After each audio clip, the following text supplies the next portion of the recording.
just dancing to PGL tune. Hello, We're jamming. everyone. We're jamming. Welcome to the LCS post-game lobby after week 4 of the summer split, where I am joined by Ender and still by Buivo as well. And then the Fisher is going to join us in just a little bit, but that gives us some time to talk about Misfits Vitality without his meddling. What did you guys think? It was a very action-packed game, and I think that's also what we expected. Buivo, what do you think it came down to in the end for Misfits? I think they put Talia behind, or they put Maxlor behind in the matchup, but I don't feel like Paranoia was being used very well. I think at the end of the day, they didn't, like, they forced this dragon early at like level 5, and they ended up getting it, but lost the fight like 2-0. So I feel like if they had just waited a little bit and waited on the Paranoia, I think this game would have gone a lot smoother, but I feel like they just got the bot lane 2v2 kill and wanted to get it capitalized even more.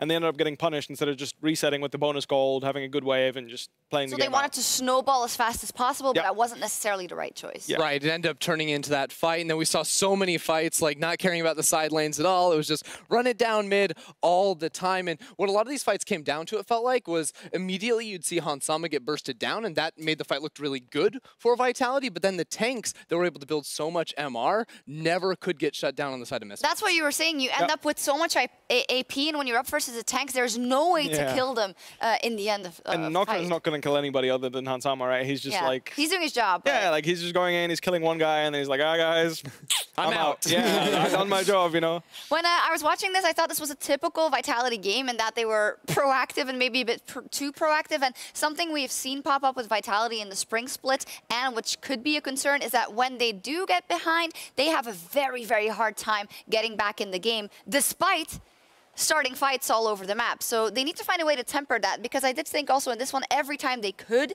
they pulled the trigger.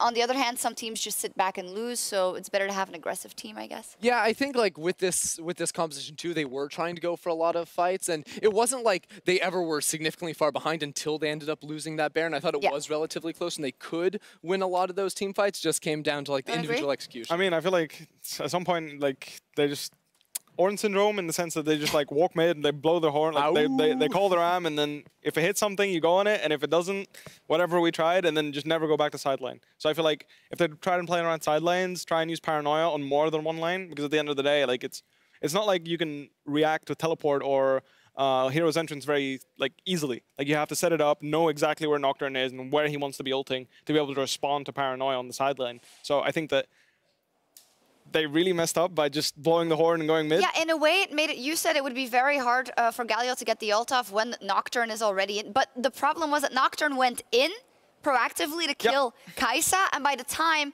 the darkness was over, then Galio could just do whatever he wanted. So they kind of negated themselves. I mean, the way I felt like it was, the Galio wasn't like, he was just peeling off the 4-man. So it's like there was just Nocturne Shen going on Kai'Sa. Kai'Sa dies, and then there's just a 3v4, and then just a full-on brawl. And I feel like the problem I have is that exists because 5 people are 5v5 mid. Whereas realistically speaking, if you're playing on side lanes and you're the ones rotating with the advantage, which they should have had after their early game, but they're kind of messed up there already. Paranoia comes in, it's usually a 3v4 or a 5v4, and you have man advantage, which makes it much harder to like actually stop Vitality's 3-man to push up and help out. Because right now, it felt like Poppy and Galio were literally waiting in front of Vitality's face. And as soon as Nocturne went in, he just had to commit on a suicide mission. And luckily, he did end up getting the kills on Kai'Sa a few times, even though he shouldn't have, sometimes, I feel like.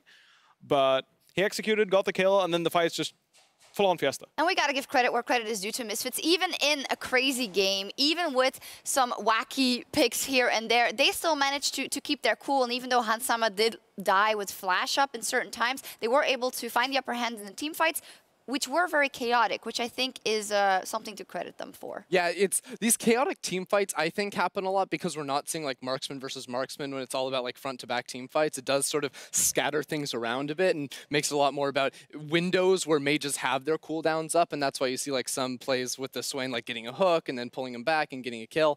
But at the end of the day, those individual picks onto Hansama weren't enough to actually deal with the tank front line, which still does a lot of damage. Galio, Poppy, yeah, I mean, if you give them enough time, they're gonna do what it takes. I mean, the biggest problem I have is that you have Nocturne and Zoe, which profit a lot more from short bursts. Like the Nocturne wants to go in on a good fight, burst somebody down, and then just the fight ends, you know, and then you go find an objective, go back to playing for tempo, try and get your side waves. And Zoe wants to be playing slow. But the way they were playing is that we're forcing Nocturne to go into a side mission. He gets the kill, but then there's Zoe compared to a Galio in a full-on 5v5.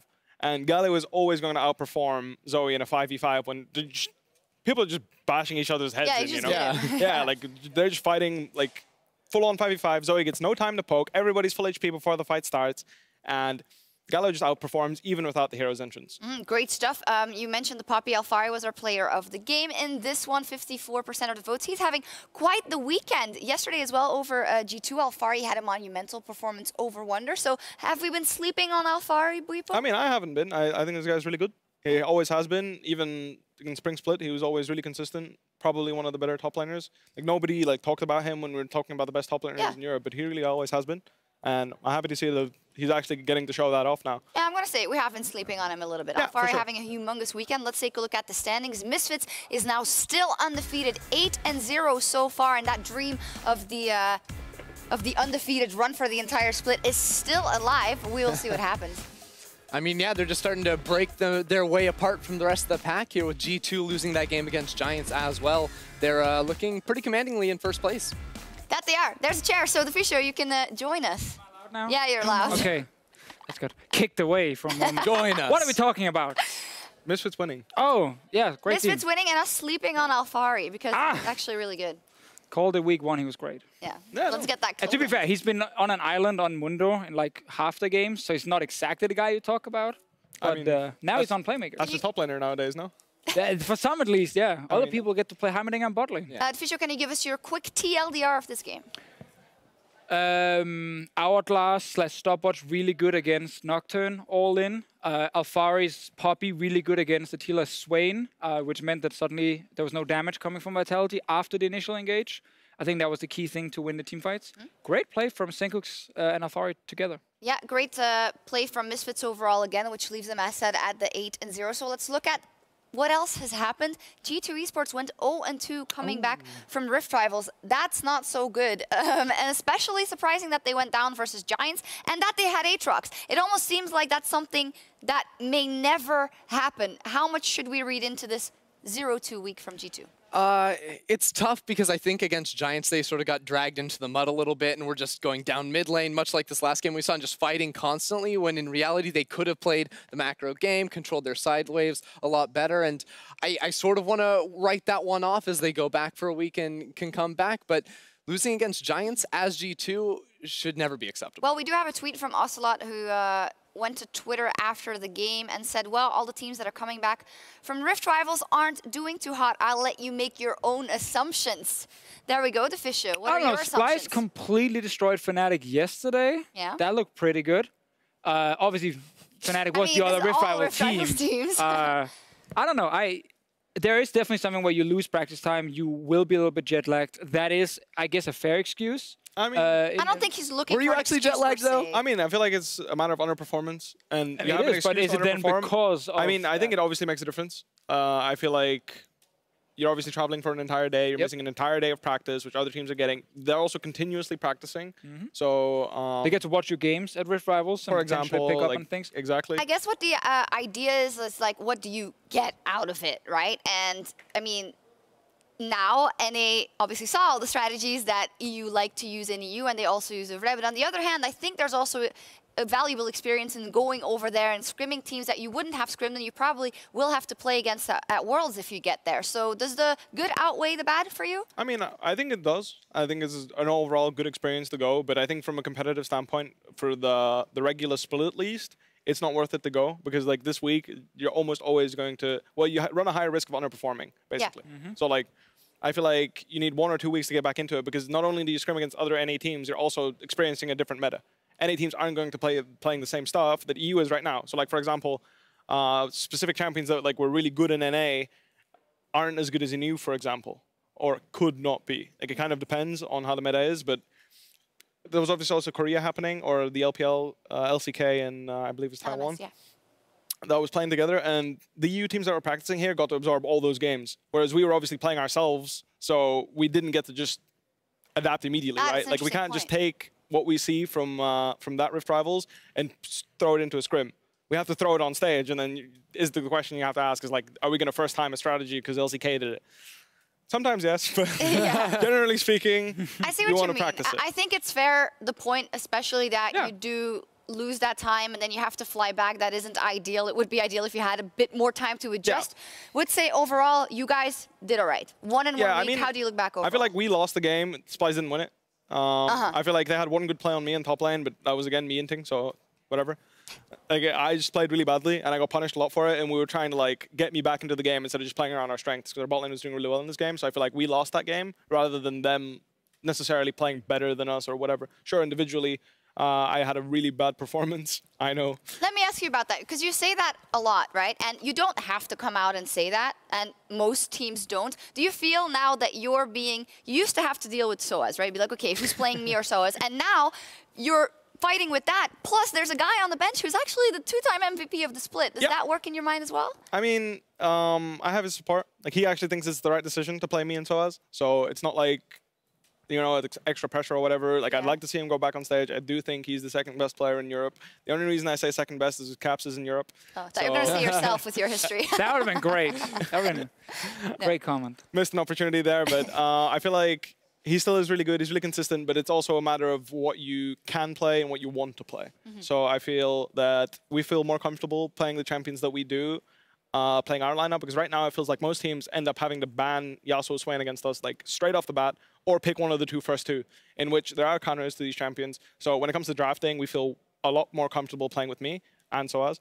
So sure, I would like to see Reckless come back on the lineup, play with us, but I'm not too sad about playing myself. You know? No, of course not. Can you speak to the fact that we've seen that Reckless has been picking up a lot of different champions in his practice and in solo queue? Do you guys feel equipped to plug and play him in if something drastic changes, or if it's necessary? Do you think it would be easy enough? If something drastic changes and AD carries are back, of course, you know, well, he's flying back in. Maybe you know? they're like 50-50. Yeah. I mean, if they're 50-50, which I think they are right now, actually. I do think they're 50-50. You can easily play them. It's just a matter of fact that I feel like it's also like a psychological thing for other teams. Because, like, for example, Misfits just came in playing AD carries from the start. Yeah. So, like, right now, you don't see anybody targeting AD carries because they're like, whatever, they play it. We're going to have a better matchup. But we're kind of scared that because we played this lineup, that when we go on stage, people are going to automatically ban AD carries because they're like, oh, he's on stage. He's back. Yeah, like, let's just ban out AD carries, you know, like, let's see what he plays type of thing. So it's like, putting him on that might not be the best idea. So I feel like I think it's a better idea of just letting him grow, like, more comfortable, and once he feels himself that it's a better idea to play himself, that it'll be good for our team to play. Because right now, like I said, his idea partially to play us, he thinks it's also better for the team. So I think it comes from us, but also from him. I think it's important that he wants to step in. I mean, Reckless needs to just get to a point where he's comfortable enough playing mages on stage. He doesn't have to be better than Whippo Source at it, but as long as he's good enough, because then when you put him in, enemy team is like, he's going to pick an AD carry. They ban 3 AD carries, he picks a Swain. Exactly. You're like, thank you. As long as he's good enough at playing that at a decent level, you have to respect that in the next draft, and then you don't ban AD carries, and he picks an AD carry. So that is the point you need to hit with Reckless. It will never happen with you. Yeah. No one is ever going to be like, oh, he's going to pick an AD carry. We're scared now. No, they're just going to... Hey, maybe. No. It's more the idea that, like, right now, because me and Caps have, like, we share champion pools on 2 of the best bot laners right now, in Swain and Yasuo, and that makes us really scary. Because if you put in, like, for example, SOAS, like, when we play Yasuo or Swain, I'm playing it, and that's less of a scary thing. I think that the fact that me and Caps share that champion pool very tightly, with Irelia in the past, not as popular anymore, but these 3 champions were really scary when you were playing against Fnatic and where they were the most OP. Yeah. So I feel like Yasuo and Swain are still really OP, and it gives us just those 2 free bans. Huge mental advantage. Just going into any draft and you ask any coach, you get 2 bans for free. Do you think you can win draft? I'm pretty sure they're going to say yes. I mean, that makes a lot of sense. I also think, to your point from Reckless, he does have to be comfortable, because you don't want to be a guy who's like a fantastic AD carry, a fantastic player of role, and you come in and you don't feel practiced enough and you suck on these champions. You're just a liability, Yeah, you're a liability, indeed. So I think we can all agree with the arguments you delivered, and, you know, we love having you on the show, so it's cool that you're playing, Whippo. Thank you. Stuff, yeah. I like being here too. Okay, there we go. Let's take a look at one other team I want to touch on, which is FC Schalke 04 at 4-4 at 4-4. These guys are back. The Fisio, you're their biggest fan. I know that. But this 2-0 is the first 2-0 they have had in 2018. And for me, that really means something. This feels like it could be a momentum change for the squad. Amazing also tweeted right after the game of like, I'm on the high from that 2-0. I want to go straight back into those next games. Yeah, and you know, we meme it up a little bit, but Week of the Duck was definitely a thing on the funnel strategy. Then he had had his chance on the Aatrox as well and was absolutely dominating in those games. So it's exciting to see him get back on the right foot because that's been one of those players that's been a little lacking for us in the last few weeks. Yeah, and they still talk about how mid to late game there's a few issues, but the early game is actually looking way better. And that's at least a very big positive because in the past, they had a very passive early game. It kind of felt like no one would really put up a fight and most teams would just kind of run over them before they did anything. Doesn't seem to be the case now. Yeah, the Aatrox was a big part, you know, because you have to constantly be aware of what Aatrox is doing when he's in a game. But the rest of the team were also like upset actually, and Vander made plays in the bottom lane, something we don't see. They got kills on the Vladimir. You were calling out upset at the beginning of the day, so yeah, I didn't see him delivered. in the first 3 weeks. So the fact that he showed up in week 4, that's what Schalke needs. They need more players who can actually be a threat. Fantastic. And I was looking at the standings before, and I feel that it might just be as close as it was in spring for the playoff race. Except we have 2 teams at the bottom who need to start picking up more wins. But Giants just beat G2. That's true. Yeah, That's true. It's happening. They're the second best team in Europe, baby. Oh my God. If they win a couple of games in a row now, we have like 9 teams fighting for playoffs and it's okay. Hashtag every game counts. Yeah. If we use it too much now, we can't overuse it week 8 and 9. True. That's the thing. It's like the King's narrative. Yeah, we're saving it. We're saving it. Don't worry. All right. In any case, you guys just talked about Aatrox, and Aatrox is incredibly strong. We saw it at Rift Rivals, and today, for some reason, it got through 2 times. Nukeduck played it Careful now. You're going to tilt some Splice coaches. and Perks played it mid as well. What do we make of it? Why did those teams respectively let it through? So to me, the reason you let it through is because you know it's going to get first picked, which means you already have your draft. Well, we know from Splice that's not the case. Well, it gets first picked. Yeah. Yeah. So you know it's going to get first pick. That's the whole point of it. So you plan your draft, you get your bans, you know this is going to be the first pick, and you know you can trade. And that's the key. If you can trade it for 2 power picks on your side, you get 2 for 1. And then it doesn't matter for you that this one is probably the strongest of all of them.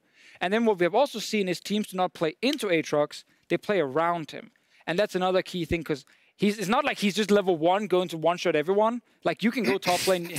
Okay, fine. He can probably combo you down, but you're not automatically going to lose to him in the mid lane if you can then go side lanes and actually get an advantage there with your power picks. The draft is right here on your screens from Splice. So what was the mistake? What else? What other picks would you have liked to have seen then in their first rotation?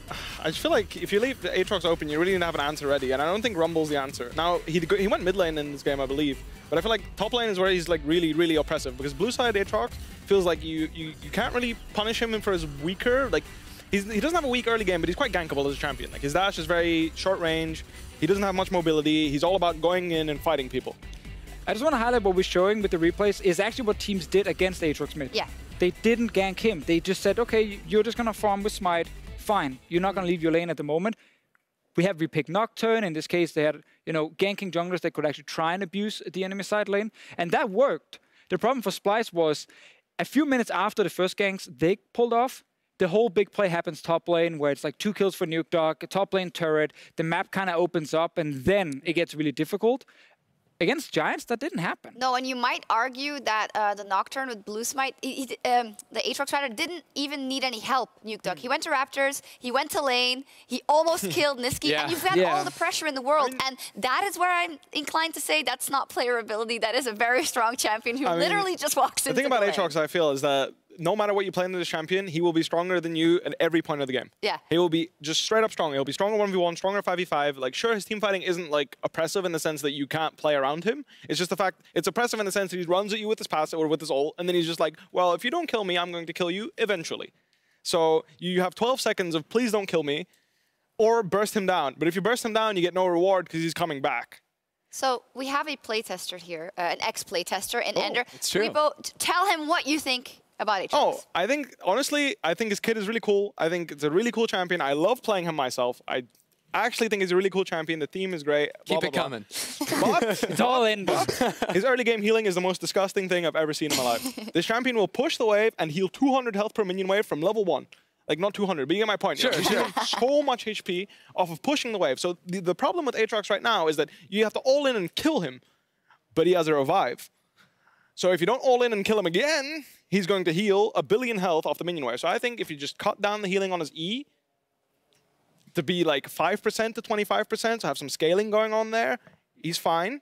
Of course, you would probably have to touch up his damage on his Q because it's pretty disgusting. See how too. it's not an easy job, like this tuning? I mean, I think it's really simple, though. Okay. Like, you just cut down his early game healing so he can't just heal his way through the laning phase, take like I played him at Rift Rivals. I lost 80% of my HP. Huni lost 40% of his HP, and then I healed back the rest and killed him.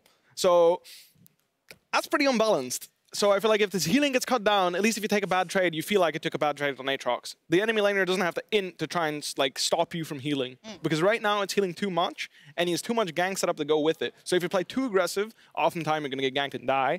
And if you play too defensive, well, he's going to eventually land poke and just heal you out of the lane. Ender. Yeah, I mean, I think the sustain in lane is a little bit fair. His laning phase to me feels like where he is like just miles too strong. Yeah, for sure. In the current meta, like moving forward through the game, he does have a lot of great strengths and like small skirmishes and all that great stuff. But I like your point about the healing. Yeah, but just got down to like not gut his Q damage, just touch it up a little bit. I like that his Q like feels like it deals damage because I think that's important for the top feeling of the laners champion. especially. I mean, like you know what I mean? It's a clunky ability. Like you have plenty of counter play around it. If like you know, it doesn't one-shot you. Because right now you get hit by one Q and you lose all your HP and he's already won the trade. I want to know though, Ender, from playtesting and designing Aatrox, like what was the ideas around the rework? That he was supposed to be a split pusher, or that he was supposed to be a team fighter? Like what was kind of the philosophy around how he ended up looking? Right. So there were a few ideas. Originally, we were going to try and move him into more of a juggernaut category, which we ended up deciding he fit more as like a fighter. And obviously, there was a lot more like emphasis put on his actual abilities in the kit as opposed to auto attacks. So split pushing was never supposed to be like where he really shined compared to like the old Aatrox, who eventually gets like lifesteal items and just like train wrecks through you in a side lane. So it was definitely much more about the early fighting with him as opposed to the split push. All right, see, you can get more information and insight into the designing of the new Aatrox on youtube.com/LOL Esports, because Ender, you actually talked to the lead designer, Jag, about and there's also some footage in there that we haven't seen yet when he looked really scary for some of the abilities that didn't make it in the end. Yeah, so no, we have like clips from that playtest. I was actually in the playtest. It was pretty fun, but all that temp VFX, it looks pretty janky, but it's still really cool to like sort of see what you actually have going on in the internal environment. Everyone's gonna flame Ender now. Like, how do you let this go through? What happened here? That's good for Twitter interaction. At EnderCast on Twitter. And TLDR, if it's so OP, ban it, and that's what I still... So I came into this saying 100% perm ban, 0 chance anyone is going to let it through. There's always some teams thinking, no, we can deal with it. We can trade properly for it in the draft. We can play around it. So I'm taking a slight step back and saying I want to see more. Are you saying you were wrong? Slightly. I'm saying Deficio was wrong. I mean, not fully wrong, slightly wrong. I mean, he did look really good in the first game he played, and he also looked very good in the second game, but his team around him died. Lost with it. Perks was like 9-2 on it or something. I'm saying you're going to be wrong. Ban the champion really fast. Wait, I think the champion is disgusting. Slightly. You can leave it. No. I just want to see teams try and leave it open. The answer is, what do you pick into it? That is the point. What do you pick into it? All I'm going to say here is, I would ban it as a coach. Good. I can see some teams be like, we got the plan. Like Giants did, saying like, this is what we're going to do against Echo Fox did, play Renekton into it. That was garbage. We don't want to see that one. Like, you're going to play Rumble into it, you're going to die in every game. LCS. We don't talk about NA into it. Like, he's just a straight better champion at every point of the game. I'm with you, bro. I said perm ban. I said perm ban. Yeah, but you said you want to see more of people leaving it open. Because we clearly have 2 teams thinking you can do it, and one of them won in it. When they forgot. I'm pretty sure on the interview it was like, oh, did we leave it open? Actually, was that the reason? Joko said, on the first pickup demo, we already realized we forgot. Oh, really? We have one team there. Yeah, it's only Splice there. I don't want to misquote him, so let's see. But it would mean that Giants are amazing at deciding on the fly what they can do versus Aatrox. Or they killed the other 4 players that played extremely poorly on the side of G2, and it was only Perks who was getting fed on Aatrox. Or that. So maybe you can't 1v9 on the champion just yet. Yeah, even if you're Perks. I mean, I don't think he's actually a 1v9 champion either. There we go. I don't think he's a champion. That's the solution. Kill everyone else. Yeah, like I don't think he's a champion that will go in and like you can have 15 kills and you will actually kill everybody on the enemy team unless they don't know what you're doing. So if you kill one, that's for sure. You'll kill 1, 2, or 3. But like you'll go in, you'll revive, and after you revive, you actually rely on your team. Because you have pretty high cooldowns. You can only kill 3. You need to get more than 1 rotation in to kill everybody. Like it's like 1 rotation per champion, you know, and obviously it's pretty broken. Splice will leave it open next week. Guarantee you. They will try and prove everyone wrong. I hope so. Let's see what Peter Dunn is up to next week. Moving on, though, we asked you, Ender, to make a tier list since we're pretty far along in the split and actually in the year. And it was originally going to be before all the shenanigans of AD carries. Now it is bot lane carries as a general category. So present us with your list and who's number 1? Number 1 is Hansama, as I said before. I think they're the best bot lane in Europe, but I got you at number 2, Biffo. Well, where's Soaz? So I don't. So hasn't only played played enough one. games. He hasn't played enough games. Only 10 spots. I'm number 2. Yeah. Why am I number 2? Yeah. I play more champions. What did we learn number after 2 the man. first time you were so cocky after your first I games? mean, occasionally I play really bad. Like, I admit, I don't want to say I'm really inconsistent, but there is definitely some inconsistencies in my gameplay pattern, and I get punished from time to time, and it feels pretty bad. But I feel like the first time I personally felt like that I was the reason we lost the game was yesterday, actually. Yeah. So like this was like I was like, okay, this one is 100% on me. Like if I play like a human being, And you were top we would lane. win Yeah, you this were game. playing bot lane, man. That's Exactly. why it didn't So, impact I'm your still rank. number 2. Exactly. And if Thanks, you bro. actually look at your laning stats, they're pretty insane. Oh, really? Yeah, no, like actually, they're, I they're had very the good 1-6 laning Swain stats. game, no? Like I was against G2, like I was just useless. Apart from that, though, like overall, Yes. I'm talking. But the other surprises for me were actually like Hjarn and Attila coming in, because I don't think I would have rated them nearly as high last split, and the meta's really favored them being able to play a lot of these different mages in the bottom lane and show other stuff other than the traditional. So what I'm seeing is a lot of the people down at the bottom, Upset Sheriff and Steelback, and then Samak is now ill, so we don't exactly know where he's at right now. But those 3 are in the category of teams who are not very proactive and who have historically in the past also gotten their wins off the back of very long games where they could clean up in the end or where they could become very strong and scale into the late game team fights, which is, I think, exactly why they're this low. Yeah, there's definitely a lot of those AD carries who do not enjoy the new meta because it's not the traditional old AD carries for them. So I think it's fair. They dropped down. Copy is another one where I feel like last split, he was rated very highly by a lot of people. Splice relied a lot on him to be the main carry in late game fights. Not been the case here. He's been slow to pick up the new picks. Let me ask you something, though, Defisho and panel. So, yes, the meta is Glad I different. get my name. Yes, the meta is different. So, it's just very snowbally and games end pretty quickly. But in general, as an AD carry, if your only strategy is to scale into the late game and win those late game team fights, that's just also not viable in any meta. Like, you should be able to put some pressure in the lane in general. So, what do you guys think? Spring split? We kind of want Sprint Split doing that. Yeah. Like, oh, we won't fall that far behind, but eventually we outscale. That's a good point. But You obviously can't lose bot lane super hard, what I'm but you getting at. don't have to Yeah. win the lane. Typically, a lot of bot laners also feel like in order to win lane, you have to play aggressive and you actually have to take chances, which is something you don't have to do if you know your team fighting is better than the team you're playing against. If you look back at Spring Meta, Fnatic specifically had that mindset. I know a lot of the other teams, like H2K, had the exact same mindset in it. So if you just have a great team fighting AD carry, like good at positioning, good at knowing exactly when you can step forward and deal damage, you don't need to gamble on winning lane. I think other teams like Misfits played the opposite way, where they tried to all in laning phase. They tried to play super aggressive in the early game, which also backfired in some of their games. So it is obviously 2 different strategies. If you are used to playing late game, if that's your preferred style, and then you suddenly have to play Swain, and you have to try and be really good in the laning phase, and you just suck at Swain, you're obviously not going to do well. And that is the big problem for a lot of these guys. We only have 1 top laner on this list. No other team has managed to have a what second is this sub. timeline? I know. Vivo is the second Imagine highest rated ULCS AD bot carry. lane tier list without Reckless on it. Yeah, it's happening right That's now. true. It is happening. It's Vivo. Yeah. Nowhere to be found. Right there. Woo! No, yeah, I think this is a very reasonable list. Is there anyone that you'd like to see in a vastly different place? I think it's kind of reasonable. Is Pretty- Ansama the best AD carry?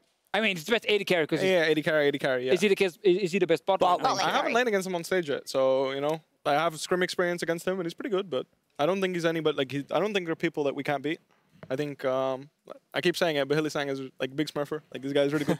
I feel confident against any of the bot lanes right now, playing with Hillisang, and as long as they don't play Tom Kench Morgana and put their jungler bot lane and just play not to lose lane, then I'm pretty sure I can take a laning phase from any of these Do players. you think you have better synergy with Hilly now than? Oh, for sure, yeah. We've been honestly, it's been really good for our relationship as players, as friends as well. I think we get along a lot better now that we've played bot lane, so that's really cool.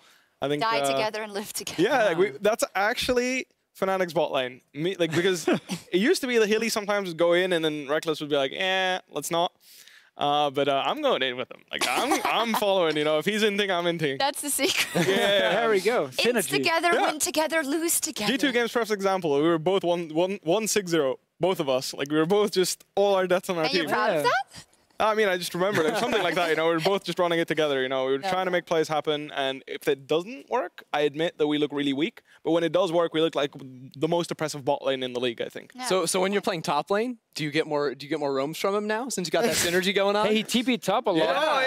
He tried his best. No, but I think that it helps the communication for sure. Like what I need from him as a top laner as well as a bot laner. I think in general, like more give and take going on in the sense of what we want to do in the lane, and I think it's been really good for our synergy that we got to play in bot lane, and it also helped me learn bot lane's perspective of how do I want to win the game playing from bot. Because as a top laner, you have your own goggles, you know, it's like I want to split push and kill the Nexus this way, or I want a team fight. But as a bot laner, it's a little bit different from top lane. It's the same for every lane. So getting that experience on stage together with Hylissang and talking about it, because obviously there's some rough edges around our laning phase where I do stuff that's really good in top lane, but it's feeding in bot lane, you know. It's like, you cannot do this in bot lane. And Hylissang's like, what are you doing? Yeah, you know, can like, feed in top lane, but you can't do it in bottom lane. oh, I mean, you can, but... Wait, so when you queue up for solo queue, Yeah. top or bot? It depends on what champions we want to play in scrims, of course, because I'm still a top laner. So, like, for example, if we're playing a champion that I'm willing to play top lane that Soaz is not too interested in, I'm going to play top lane. Right.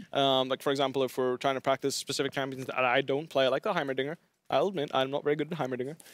Uh-oh. But there is obviously Soaz to take care of that. So, if we're planning on playing Heimerdinger a lot or practicing Heimerdinger a lot, like, I'm going to practice more top lane champions. And then the other way around, if we're playing the standard Swain Yasuo that we have been, then I will be joining the bot lane with Hylissang. Super interesting about the fact that you get to play the game from a bot lane perspective, which you usually don't get to do. I think this might actually be really beneficial for you guys in the long run. So, all good. Yeah, when one of you guys on the bench and Reckless is playing, you can sit there with your knowledge and be like, that was a great trade by Reckless. Great job. I mean, it's also just like we help each other. So like I tell him like, I don't think you should be trading like here, and the same goes for him because right now like his point of view is very much the lady carry scaling, blah blah blah. And whilst he still gives me valuable feedback on how to play the wave, because that's like the hardest, or the biggest difference. Like in top lane, when you have a big wave at your turret, you're usually chilling. In bot lane, this is alarm bells. The enemy mid laner and or jungler is coming. Yep, so they will destroy you. Yeah, just take the wave as fast as possible. Never be too greedy with your freeze. Or the support is roaming away from you, killing mid, and the mid laner is like flaming you. Like what's that's happening? Like a really big difference, and I feel like he helped me with that, like making sure, like him and Hilly made sure that I understand this. Because you know, like when I was starting off and playing in scrims, you know, I'm like, how is this bad? You know, like they can't lane. Like why is this bad? And it's like I guess we get 4-man. Vulnerable, yeah. Yeah, I guess we get 4-man. That blows, you know. Super interesting. I could listen to you forever, but we do need to move on because we have some big plays sent in by you guys on Twitter, brought to you by Acer Predator. Here we go. First up, Misfits, they took down G2 on the back of an insane Rakan yesterday. An engage from Mickey X at Zabrio Arcs said it was simply brilliant. Can they get a little bit more here? Parks managed to land a sleepy trouble bubble, but it connects onto Alfari. Immediately the GP ult is used. Angus wants to finish that one out. The Ziggs ult is used too, but Mickey X is on the backside. Immediate ulti right in the middle of everybody. Lamb's respite, but just call it a brief break because it's not going to do much else. Hansama taking down Yanko. Senkuk's there for the cleanup. Misfits obliterating G2 in this exchange. Help. I'm coming from behind. Wait for Mickey. I'm ready for Mickey. Go. You're a bit low.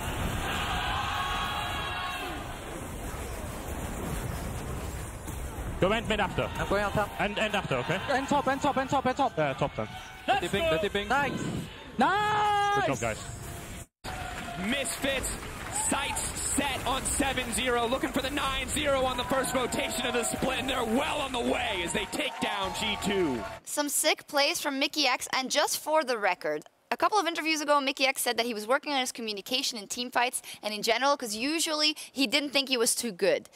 This morning we rehearsed and we wanted to talk about Misfits, and the Fisho said, no, he doesn't say anything, he just goes in. The proof is in the pudding, he called it. I said what he did is go. Okay. He said, did I'm you hear coming that? in from behind. He did say that, and he said, let's go. That's, and then I heard go, and then no one said a word. But he did say where exactly he was coming It's from. true. That is true. So that's let's leave good. it in the middle. But That's in good. general, I think this is a good evolution. If this is something he had never done before, if he was apparently hoarse from screaming yesterday, Oh, yeah, it means that's that what he he'd said. been saying a lot. That's what So he that's a said. very good evolution and can only be good for the Misfits evolution in general. Mickey and Hylissang, those are the kind of supports you want when you actually are looking for a fight.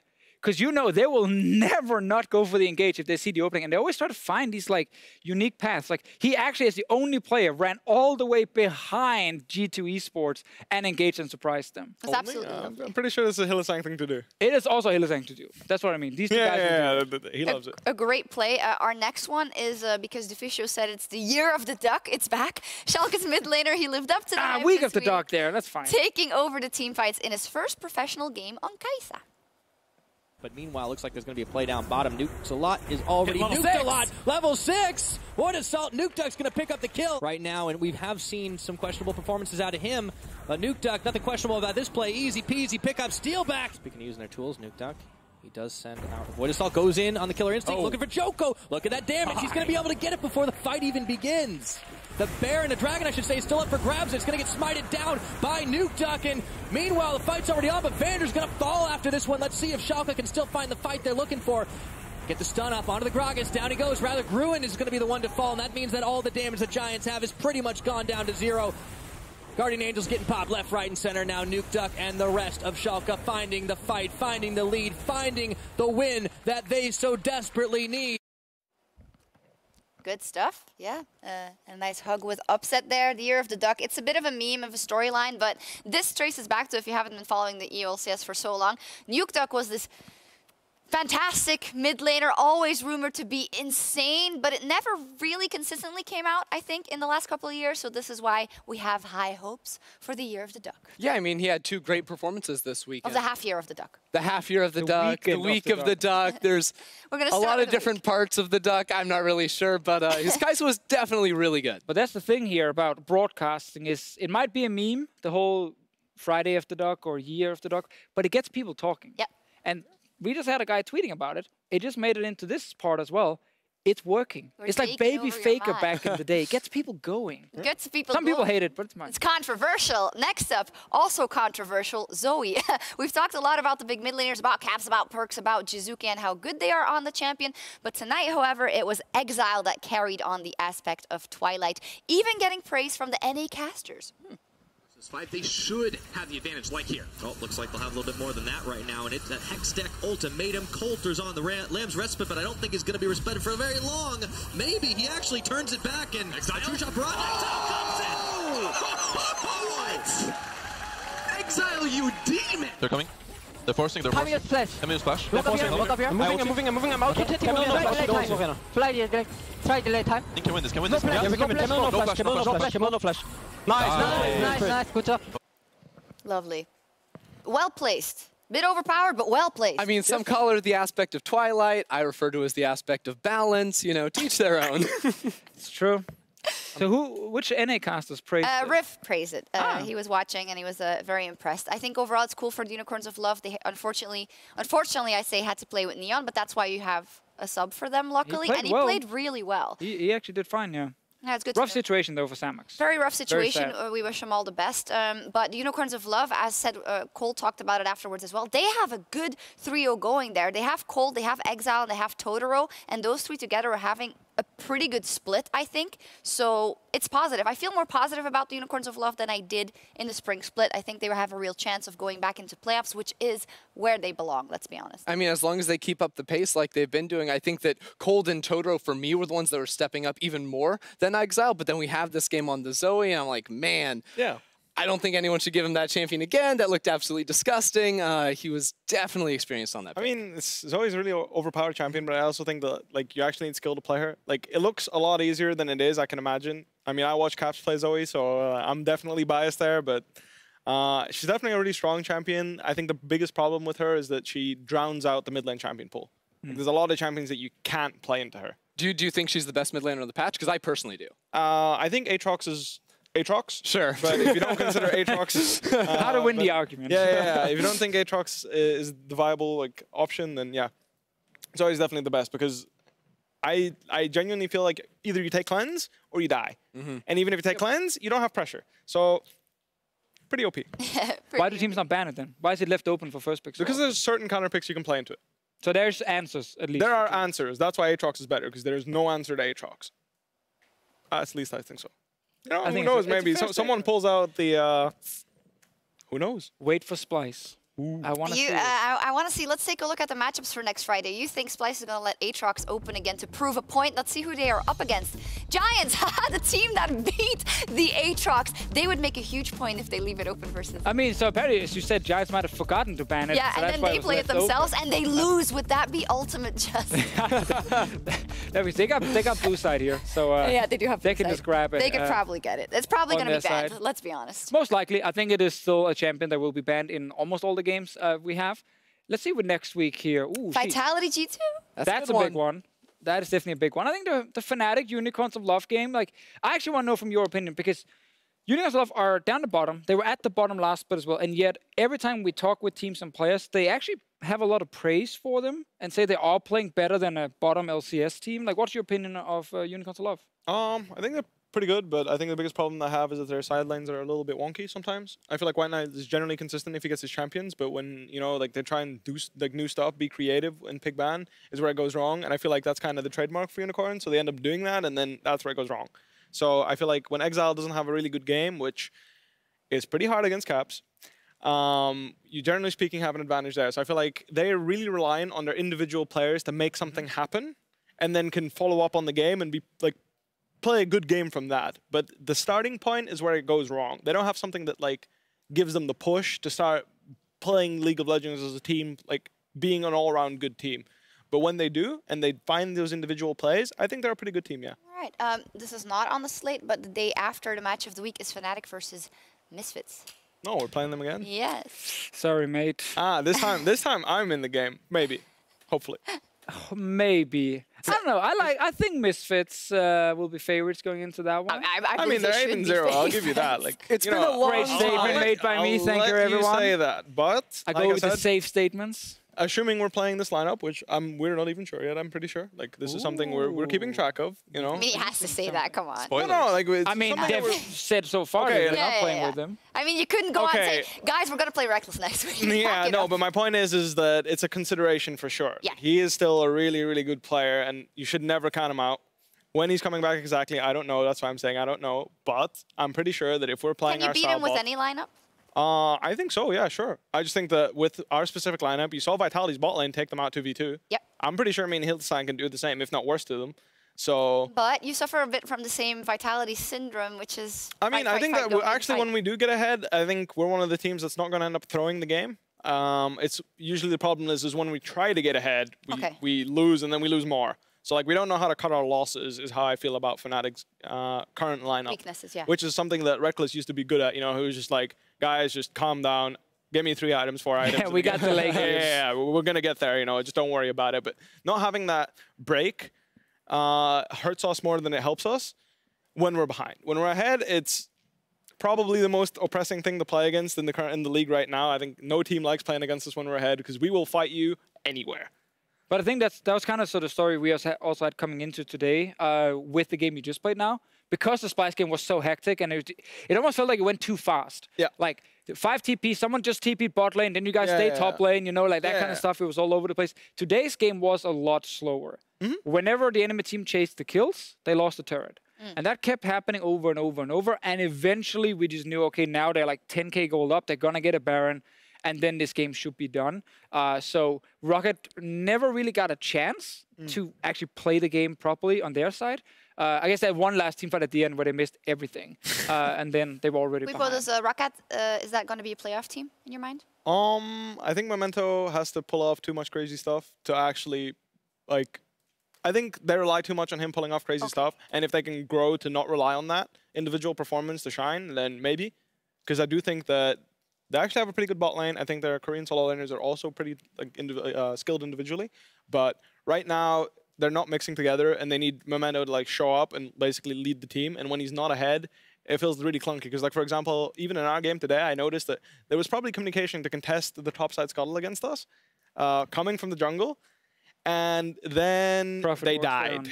Yeah, you know, like they collapsed on our jungler, and then we started collapsing on them. And I feel like something went wrong there. I'm not sure if that's the laner's fault or the jungler's fault, but I feel like he has to like smurf to actually get wins on the board. and he has to do crazy stuff. He can't be the consistent. And he can't pick Sejuani then. Yeah, he can't be like a consistent macro gameplay. It has to all be about getting up in people's faces, cheesing early game, get kills left and right, and try and close out the game that way. Coin flip, actually. Completely agree. The moment we saw the Rocket draft, we were like, this is not a Rocket. It's not great.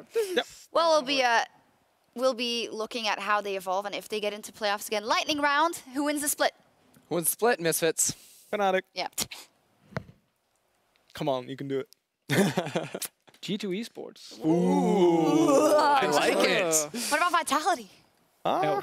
No. Okay, maybe. We'll see. I hope it gets interesting, and I hope things get completely turned on their heads again for playoffs. This has been very lovely. We're almost going to say goodbye, but I also need to tell you that you can just keep watching because the NALCS is going to kick off with Echo Fox versus Counterlogic Gaming. And after that, if you miss any of the EU broadcasts, we'll just rebroadcast that after the end of the NALCS. And then tomorrow, you can watch the World Cup final, France or Croatia? France. I think France will win. France. No, I mean, France beat Belgium, so France has to win. Yeah, we have to have lost against the later winner, I think. Yeah. Sure. I think France will take That's the same with us. We lost to RNG, so it's not that bad. Oh, I see what you mean. Not that bad, Well, we hope it's fair games in the NALCS and in the World Cup final. That is all from us here in Week 4. It was very interesting. We've a lovely guest as always, and we will be back next Friday for more action in the EULCS. Have a great night. Bye-bye.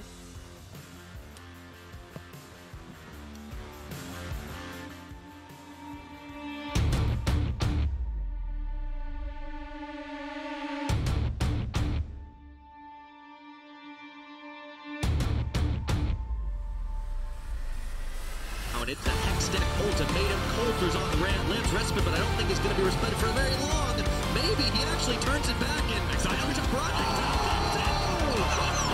What? That Nexus is not looking too healthy, and the Unicorns have done it. Here we go, popping up with the Bloodwell in the World Ender form, looking for Kabi, the double kill. Odawamne falling down as well. A phenomenal play. Have to run away. Nuxalot does get taken out in the end, but Yankov still flashes forward. That's not something I'm used to saying, but he gets the kill. Jarnan gets taken out by Joko. There's the equalizer as well, with Diz gonna have to stand in that for ages. Giants with a perfect fight down towards this bottom side. Oh, Betsy! Man, taught the man of the hour steps up. It's Betsy.